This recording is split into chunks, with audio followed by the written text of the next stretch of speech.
Okay, hello friends in Facebook. My name is Anthony Cichorz. I'm here with lender Bill Chu. Hello. How's it going? We wanted to talk about interest rates and the Federal Reserve's been raising them and what that can mean for you and your friends and family as you look at purchasing a home in the near future. Bill, as the rates rise, what does that mean for people? Well, as interest rates have slowly sort of stair-step risen over the past year and a half to 2 years, it does impact all of us. Okay. But now let me be more specific. Where all of us will feel the effect of rising interest rates are in the following. If you are a saver, you'll jump for joy. It's because now all of a sudden the money that you are putting somewhere, parking at a bank, you'll see a slightly higher yield on the money that you're saving. Wait, you mean a savings account's actually supposed to go up? Supposed to, right? And wow, that'd be amazing. Right. And that's why there are some slow increases in that as a result of rising interest rates. Now, on the flip side of the coin, for those individuals that carry short-term loans, revolving credit debt, you're also feeling the effect of rising interest rates. And that's because you're now going to pay a little bit more for the luxury of carrying that short-term debt.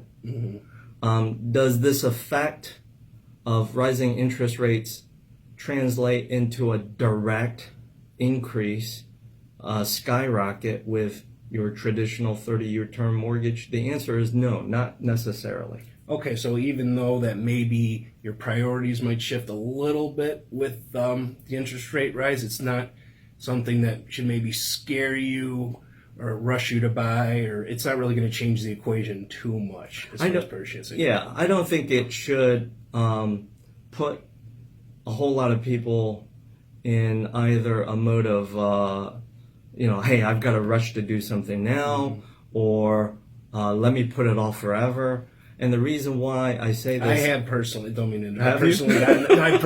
I personally gotten the question, what are interest rates going to look like in a year? Right. And you're kind of like, well, that's why we got you here to right. So to put things into perspective, let me share with you just a rule of thumb. Every 0.5% rise in interest rate on, let's say, a $100,000 mortgage loan simply translates to about a $50 increase in the payment. Okay. So, for those individuals that have a reason to buy a home now, have a reason to plan to buy a home in the next 6 months or the next year, it simply means this. It means that you may have to shift your priorities. And that is because if you are spending, let's say, $50 a month consistently at Starbucks, well, you may have to shift your priority to enjoy a cup of coffee elsewhere. Maybe not at Starbucks. Get it at the office. That's right. I used to. I really did used to get 2 5-hour energies a day. It was like $6 or $8 a day I'm spending just on that. Yeah, that's amazing. Just a couple bucks a day, Right.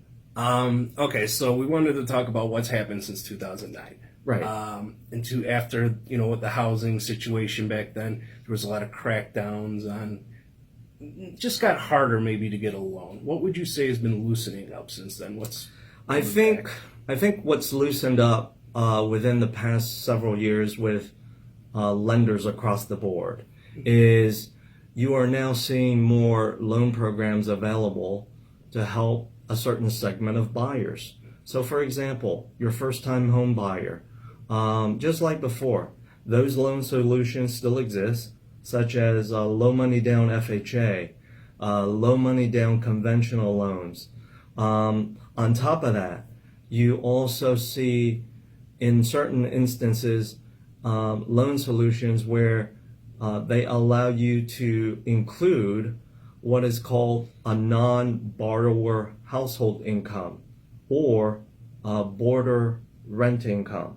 Okay. So it's all about just trying to help a certain segment of ready, willing, and able buyers get a loan to be able to complete their home purchase. Now, having said that, the one thing that has not changed since 2009 is the fact that all lenders play by the same playbook, especially when it comes to your traditional mortgage.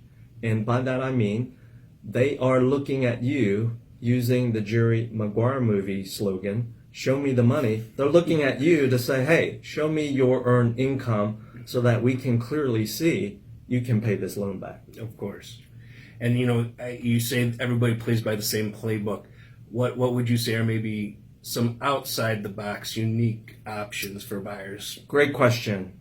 The old cliche, you know, what falls does rise, what goes down does come up. So the reality is this: those property owners of the past who are now called boomerang buyers, maybe they completed a foreclosure, completed a short sale, maybe a derogatory event due to life changes is now well past behind them. Those buyers now can still get a loan. It's just that the type of loan that they need may be what we call out of the box. The terms would look quite different for them. A little bit. Right. Meaning maybe it's a higher interest rate. Maybe it also requires a little bit more skin in the game, a larger down payment.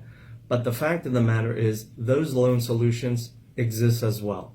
So for those of you who have friends or family members who may be boomerang buyers, the answer is, hey, if they're ready, willing, and able to buy a home and they need financing, it's available. Okay. Well, thank you, Bill. Thank you. No problem. If you have any questions or you want to ask me or Bill a question, you can go ahead and message us, and we'll be doing more of these videos, and we look forward to seeing you guys. Yeah. Goodbye.